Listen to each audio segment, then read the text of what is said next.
Shalom everyone, shalom brothers and sisters. Hello Africa, hello everyone. So today as I was walking across the internet, I came across this video and I want us to watch this video. And so there's something interesting about the predictions of Africa. Most of the times I've always been telling you that the future is in Africa. Africa has a lot of potential. Now, as I was walking across the internet, I came across this video.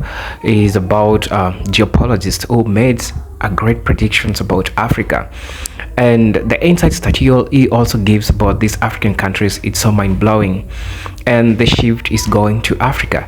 Now I want you to watch this video, and then later on let us come and talk. And I want you to mostly hear about the countries that he talks about. That's South Africa, Kenya, Uganda. He talks about Senegal, talks about Nigeria, talks about Algeria. So these are the countries which will face a big change after the US power and everything which has always been happening in Africa. So guys, let's watch this video with an open mind, and then let's learn something from it, and then I'll talk to you about my perspective, how I see Africa, because 80% I agree with all his predictions, because this is something which has always been happening with us, and I've been telling you. So let's watch the video and come back. Everybody, Peter Zine here, coming to you from Colorado, and today we're going to do the next in our post-American series on what the world looks like as the United States steps back from managing the global system. Today we're going to focus on Africa, specifically sub-Saharan Africa, so everything that's south of the desert. This is not one region. It is one of the more heterodox regions on the planet. First, going from north to south, you've got the Sahel, which is an area of near desert that has fickle precipitation, a steppe climate, and generally weak governments and low population densities. This is countries like Mali or, say, Sudan. Then you move into a very, very, very, very thin temperate belt that from any normal point of view is more like Missouri. And then you get into the deep rainforest of the heart of Africa, most notably the Congo. And then as you go further south, it starts to turn temperate again before ultimately ending in South Africa, which probably has the best climate of any country in the region. Throughout this whole zone, there are pockets of deserts, of denser woodlands and jungle, and of mountainous uplifts. The biggest problem that the sub-Saharan Africans have always had is geography, because when you get to the coast, you'll notice it goes straight up. Most parts of the coast, you have 1,000-meter rise in a very short amount of time, and that makes it almost impossible to build most sorts of physical infrastructure, especially rail lines. They just can't get up that steepness. And then once you get to the top of that and you go in a little bit more, there's another one and another one. In most places, there's 5 kind of broken, stacked layers. So getting physical connections, not just between countries, among countries, but within countries is very difficult. And so developing this area economically has always been difficult, and that's before you consider the deserts or the mountains or the jungles, which are 3 of the biomes out there that are most difficult for humans to kind of get a purchase in. There are exceptions to this, and those exceptions are going to prove to be the story of sub-Saharan Africa moving forward. There are a handful of places where you might have a chunk of relatively flat land with reasonable access to the coast, where in pockets you can build bits of infrastructure to connect the population. And the reason I talk about infrastructure is without that infrastructure, you're living in a society that can really never break free. If you can't have a road and ideally a rail network within your own system, it's hard to move goods, it's hard to have political authority, it's hard to have political unification. But if you can do that, then you can have a zone where everyone kind of sees their economic bread being buttered the same way, and that is the foundation. That's the foundation of most modern societies. So let's review what's happening to the world, then we'll apply that to this specific situation. We are losing international connectivity. The ability of ships to travel the ocean blue at scale, especially for things like energy transport and multimodal, multi-step manufacturing supply chains, that's going away. And if you are in Africa and you've never been able to develop industry of your own because of these reasons, you're not going to now, most likely. So you're looking at a significant drop in the standard of living for most parts of Africa. About the only thing I can say that argues well for them is a number of these countries have not really advanced very far down the agricultural revolution. They don't use a lot of tractors. They don't use a lot of imported fertilizer. And so a lot of these places can take a step back from their partial industrialization and their partial modernization and their partial urbanization back to the farm fields, and therefore not suffer the sort of catastrophic food losses that we're going to see in places like, say, China or Egypt. They never advance as far. They don't have as far to fall. And even if they are food importers, it's not like they're importing 80% of their food. So, that's kind of one in the plus column. It might not look great, but a lot of these societies aren't going to absolutely fall apart. Second, capital. We have become used to Africa experiencing a bit of a growth story in the last 25 years because global capital markets have been really flush. That's because the baby boomers have been approaching retirement, but not yet retired. And all the retirement savings is going wherever it can in order to earn a return. And that means going into Africa. But a lot of this money going into Africa was not spent on infrastructure development, but instead on consumption. So you've got a Greek-style expansion in economic activity that was underlaid by nothing but credit. So that story's over. There's no version of that continues. So we're looking at societal cracks, deurbanization, but not population collapse, and sharply lower levels of consumption as wealth levels drop and the access to credit drops.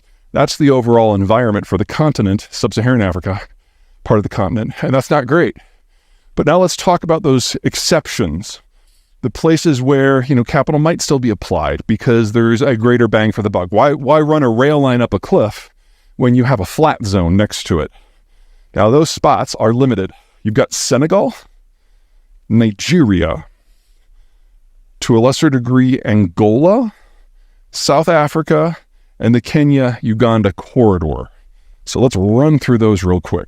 Senegal, former French colony, relatively developed by African standards, and the French are going to be experiencing a renaissance both in terms of their own economy and their ability to reach out to their relatively near abroad.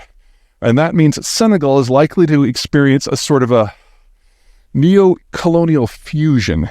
I don't mean to suggest it's going to be conquered, but if you are the French in a post-American world and you're looking for places to put a flag, Senegal checks a lot of the boxes. It's on the other side of Morocco, which would give you more influence in Morocco. It's more economically viable. It's easier to penetrate in the interior. And these people, for the most part, already speak French. We all are a little bit racist, but the French are a lot more racist to Arabs than they are to Senegalese. They consider black sub-Saharan Africans to be more legitimate aspirants to the French identity than they do, say, Algerian Muslims. And so I expect a bit of a cooperation, free trade deal, association, neo-imperial, if you want to call it, between the two countries. Nigeria, night and day different. Nigeria is a powerhouse. One of the fastest growing economies in the world, produces, based on the day, somewhere between 1.5 and 4.5 million barrels a day of crude, a lot of natural gas, exports LNG, and is a country that has a foot in the Sahel and a foot in the tropics. It's made up of a number of ethnic groups that have not always gotten along. There has been a civil war there in the past. Don't think that's going to repeat anytime soon because that infrastructure built out. There's more integration among these peoples now. And if you are Britain or France or anyone in Europe who is looking for oil, Nigeria is a place that's just way too powerful to conquer, but also not quite sufficiently competent to run everything on its own. Think of it this way. In the pre-industrial age, when the Brits conquered Nigeria as part of their imperial build-out, they brought guns to knife fights. Wasn't a fair fight. Well, the Nigerians all have guns now. And while the Brits may have better guns, good guns versus bad guns is still guns versus guns. And you throw in that the Nigerians have, what's their population today? It's a lot. You can't have an old colonial conquering, especially since a lot of these people live on the coastal south where the oil is. The Brits, the French, the Americans would just be incapable. And so you'll get more of a negotiated partnership between the two that'll serve a lot more interest on both sides. Angola's a fun one. Former Portuguese colony, had a brutal civil war in the 80s. And you could argue that the most bloodthirsty and brutal faction, the Mbundu, are the ones that won. But that means that they control the access to the coast. It's a big place, but it's kind of square, and it's only in the northwest section near the capital of Luanda where you actually have a break in that coastal escarpment, and that's the land of the Mbundu. So the Mbundu didn't just win the war, they occupied the most valuable real estate within the country itself. And similar to what's going on with Nigeria, there's going to be a partnership with someone on the outside, someone who probably has a lot fewer ethical concerns when making deals than most of the countries in Europe. The problem here is technology. Almost all of Angola's crude oil is produced in the deep offshore, some of the more sophisticated wells that humans can produce from. And no one in Angola knows how to do any of it. It's all done by foreign partners. The Chinese can't help, the Russians can't help. It's a very short list of countries. Now, the Americans are probably broadly disinterested because of the security concern, because of the distance, and because the crude that primarily comes out of these deposits is very similar to the super light crude that comes out of American shale wells at home. So there's not much of an economic or security case for the United States to get involved. The Brits and the French are solid contenders, as are the Norwegians, who are very socialist, very pro-human rights, unless it involves anything with their energy company, in which case they're money-grubbing, backstabbing, human rights smashing hyper-capitalist, which is always fun. But I think the better partner to look at is probably Brazil's Petrobras. Now, Brazil in the future is going to have a lot of problems, but Petrobras is one of the world's most technologically advanced companies, giving companies like ExxonMobil a run for their money when it comes to deep water and offshore. They have their own pre-salt system, which means going down through 2 miles of water and then 2 miles of rock. For them, Angola is a possible partner. They don't really care about the ethical constraints, and they both speak Portuguese, so there's a lot of connectivity there.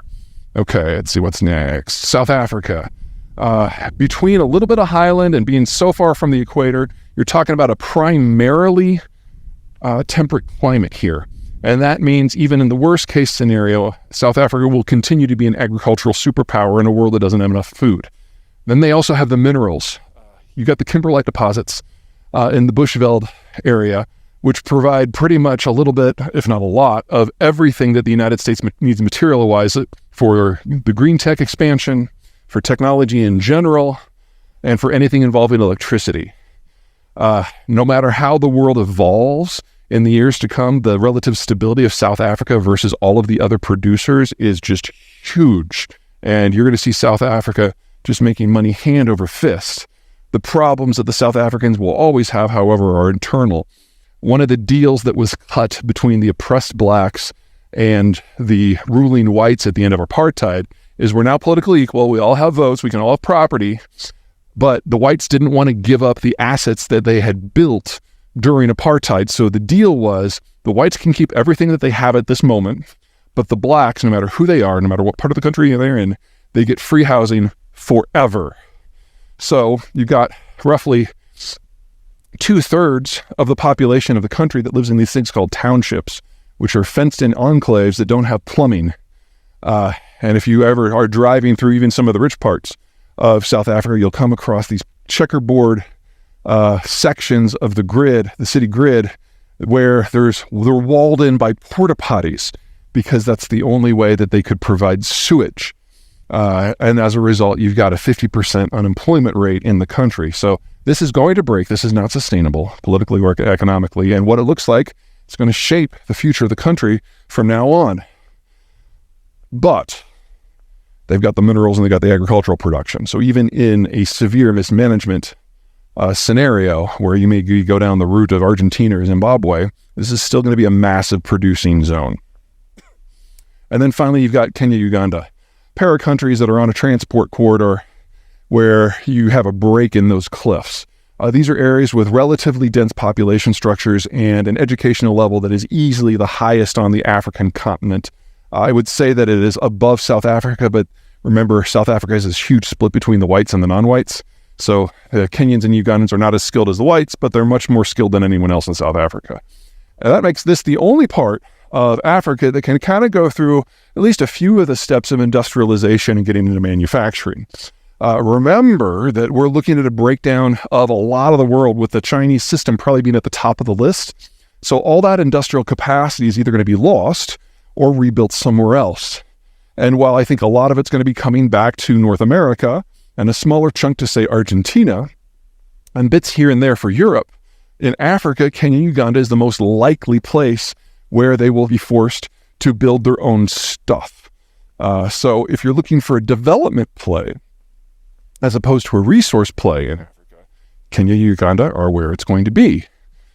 Just keep in mind, whenever people are talking about Africa, it's not one thing. There are over 50 countries there in 7 discrete biomes that don't necessarily exist in independent areas. So you have all these identities and fractured infrastructure. It's different stories. And that means some of them are going to do really badly, and some of them are going to do the other thing. Yes, we are experiencing changing global order after the USA. We have been having the United States, China as superpowers, but very soon, we might not be surprised as some parts of Africa rising, as some parts of Africa being seen as a potential.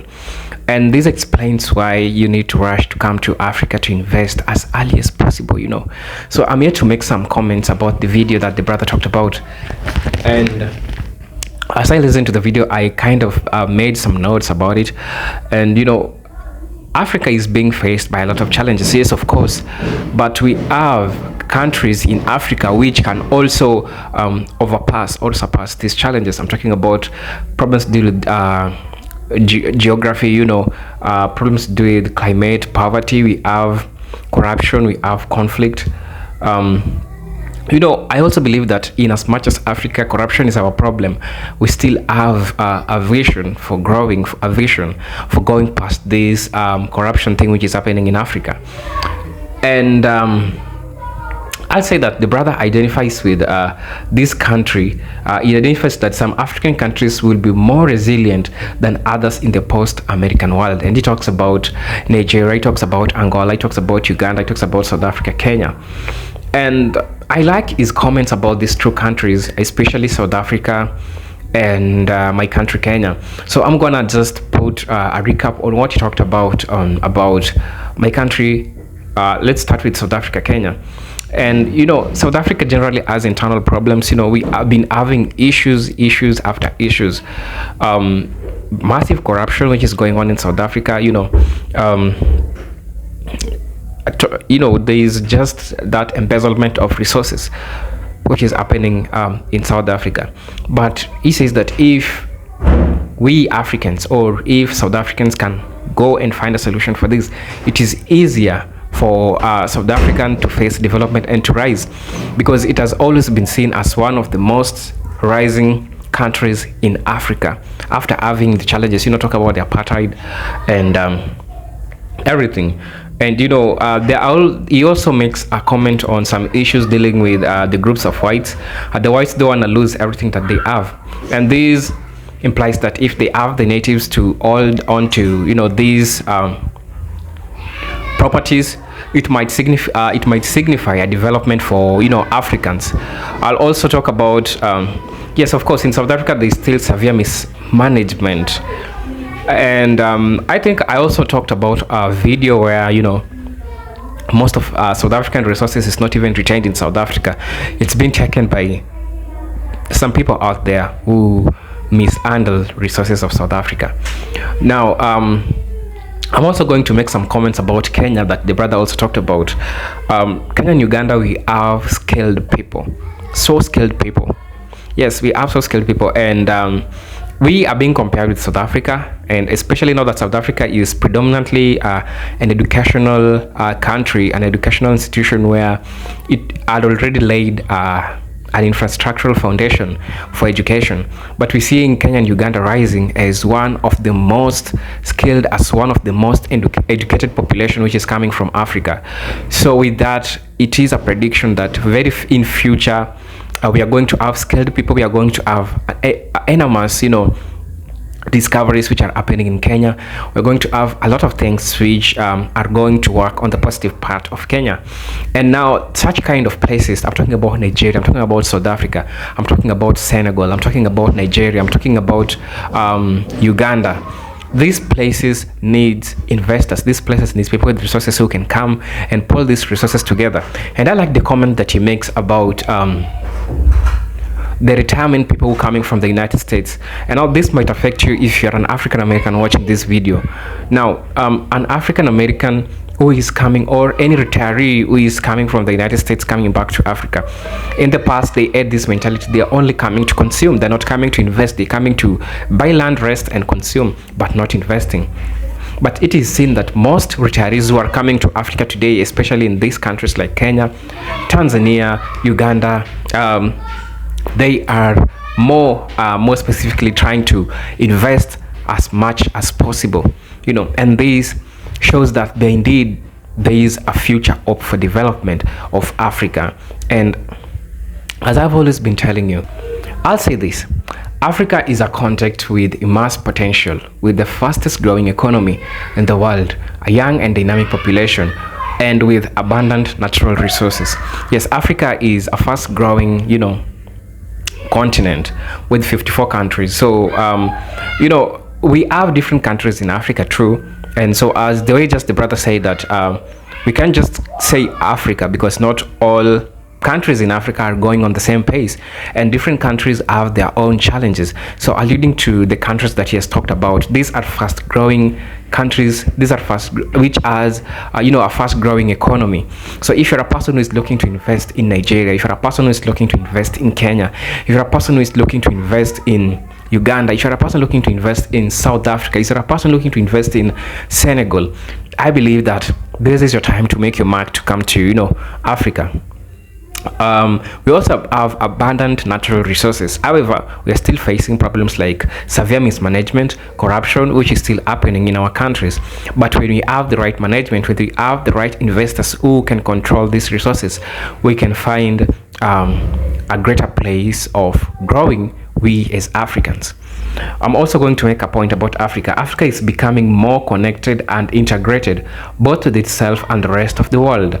The African Continental Free Trade Area is a landmark agreement that aims to create a single market for goods and services and boost intra-African trade and cooperation. We've been having a lot of trades which are happening outside Africa, and this shows that how Africa is vastly growing, and also the interdependent among African countries. We also have the regional trade, which boosts our economy as African countries, which involved in we have the East African community, we have we have a lot of economic blocks which help Africa grow, and the countries which are also involved.